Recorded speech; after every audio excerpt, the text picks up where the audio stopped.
Assalamualaikum warahmatullahi wabarakatuh. Saya Sektian Hadi Pinorta, mahasiswa ICT Literasi tahun 2024, akan mempresentasikan hasil ujian UTS ICT Literasi saya, yakni mengenai apa yang harus dilakukan pemerintah agar kondisi kebocoran data tidak terjadi dan terulang lagi, dan apa yang harus dilakukan oleh masyarakat agar kondisi ini tidak terjadi.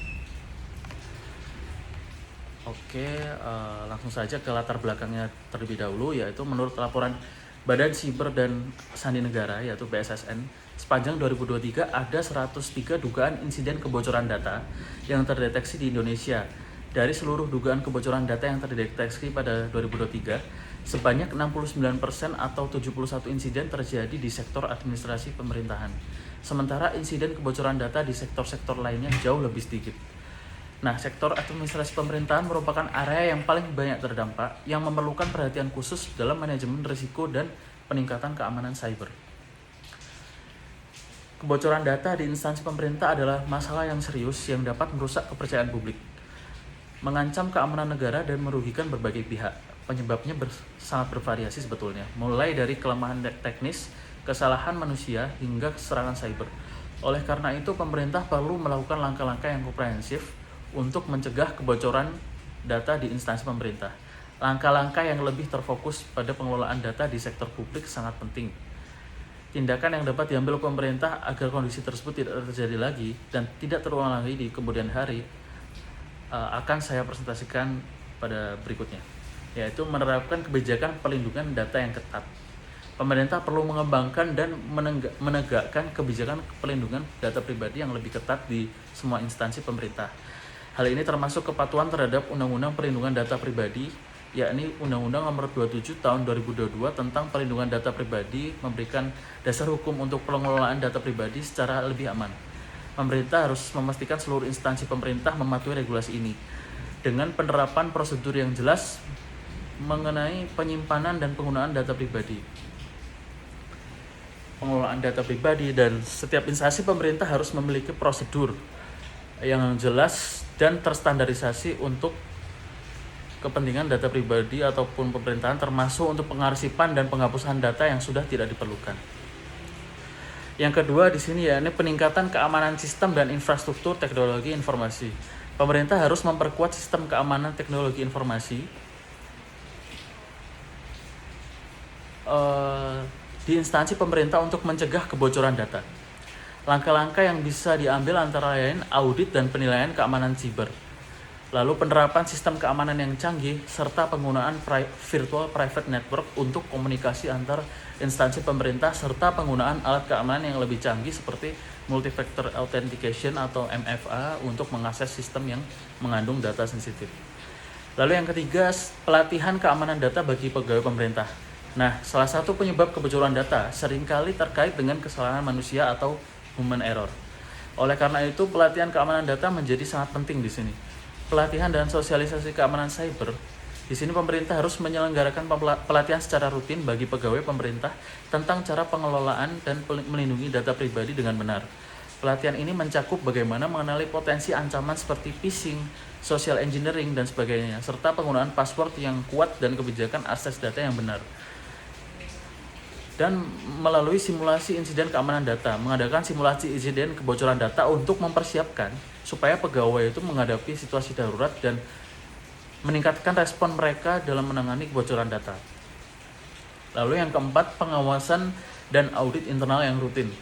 Instansi pemerintah harus secara aktif mengawasi dan mengaudit praktik pengelolaan data di masing-masing unit. Seperti langkah-langkah itu seperti audit keamanan sistem secara berkala, dan juga penyusunan laporan keamanan data. Lalu yang kelima yaitu penegakan hukum dan sanksi.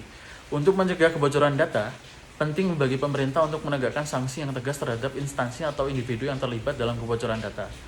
Penerapan sanksi administratif dan hukum. Selain sanksi administratif seperti pemecatan atau pencopotan penjabatan, pemerintah harus memastikan bahwa terdapat sanksi hukum bagi pelanggaran yang terkait dengan kebocoran data. Hal ini dapat mencakup denda atau hukuman pidana bagi mereka yang terbukti dengan sengaja atau karena kelalaian untuk membocorkan data tersebut. Lalu selanjutnya yaitu peningkatan penegakan hukum terhadap pelaku kebocoran data seperti pengawasan yang ketat dan penegakan hukum yang jelas dapat memberikan efek jerah. Lalu yang keenam yakni transparansi dan akuntabilitas pengelolaan data. Meningkatkan transparansi dalam pengelolaan data di instansi pemerintah dapat memperkuat kepercayaan publik dan mencegah kebocoran data itu sendiri. Pengawasan oleh lembaga independen, yakni pemerintah harus memberikan wewenang kepada lembaga independen untuk mengawasi dan memverifikasi pengelolaan data di instansi pemerintah. Lalu aplikasi laporan keamanan data, seperti instansi pemerintah perlu secara rutin menerbitkan laporan mengenai upaya-upaya yang dilakukan untuk menjaga keamanan data sehingga publik dapat menilai apakah langkah-langkah yang diambil sudah sesuai dengan standarnya. Yang ketujuh yaitu penerapan prinsip least privilege, yaitu hak akses minimal. Salah satu penyebab kebocoran data itu pada akhir-akhir ini adalah hak akses yang tidak terkendali atau terlalu luas. Oleh karena itu, prinsip least privilege atau akses minimal harus diterapkan di setiap instansi pemerintah. Pengelolaan akses berdasarkan kebutuhan, pegawai hanya diberikan hak akses yang sesuai dengan tugas mereka. Hak akses terhadap data sensitif harus dibatasi hanya pada pihak yang benar-benar membutuhkannya.